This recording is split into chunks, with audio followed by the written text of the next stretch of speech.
আসসালামু আলাইকুম ভাইয়া। ওয়ালাইকুম আসসালাম ভাই, কেমন আপনি আছেন? মানে আপনার বয়স অনেক কম বাট আপনার পার্সোনালিটি অনেক বড়। Thank you. কথা বলতে পারতেছি, ভালো লাগতেছে। Thank you. Thank you, it's an ভাই, একটা অনার। ছোট্ট একটা প্রশ্ন, সেটা হচ্ছে হলো আপনি ঘুরতে ফিরতে চলতে ফিরতে মানে কোন এআইটা বেশি ইউজ করা হয়? মানে অ্যাজ এ এডিটিং এজেন্সি বলেন বা পার্সোনালি, মানে কোন জায়গাটাতে কোন এআইটাকে বেশি ইউজ করেন?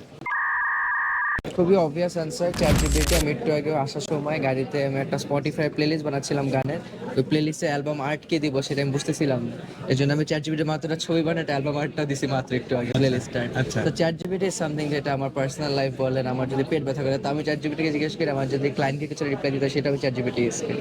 আচ্ছা আচ্ছা, ভেরি গুড। এমন কি কখনো হয়েছে যে আপনি প্রশ্ন করছেন সেটার উত্তর পান নাই? অনেক সময় উত্তর পাই না ঠিক না, অনেক সময় উত্তর এমন উত্তর দেয় যেটা আসলে রেলিভেন্ট না, এমন উত্তর দেয় যেটা আসলে আমাদের জন্য অ্যাপ্রোপ্রিয়েট না।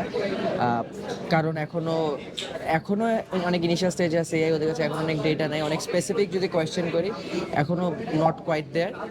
বাট অনেক অ্যাসিস্ট করে, অনেক হেল্প করে, যা করে সেটা একটা মিরাকেল। বাট কিছু ইউজ কেস থাকে যেটাতে আসলে প্রপার অ্যান্সার দিতে পারে না।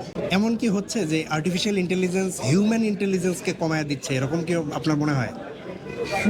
হ্যাঁ, আপনি ক্যালকুলেটর ইউজ করেন ম্যাথ করার জন্য, এটা কি আপনার নর্মাল 3 গুণ 3 ইয়া করে কমায় দিচ্ছে এরকমই। সো কিছু জিনিস আছে যেটা আমাদের ব্রেন ওটা করার জন্য ইউজডই না, এটা ব্রেন এটাকে মানানোই না। ধরুন পাসওয়ার্ড, মোবাইলে পাসওয়ার্ড মনে করা আমাদের কাজে, এটা কোনো এক জায়গায় স্টোরে থাকা দরকার। রাইট। চ্যাট জিপিটি ওরকম, এটা আসলে আইওএনএস রিপ্লেস করবে বাট অ্যাসিস্ট করবে, একটা ক্যালকুলেটর যেভাবে হেল্প করে সেভাবে। আচ্ছা, ঠিক আছে, থ্যাংক ইউ সো মাচ।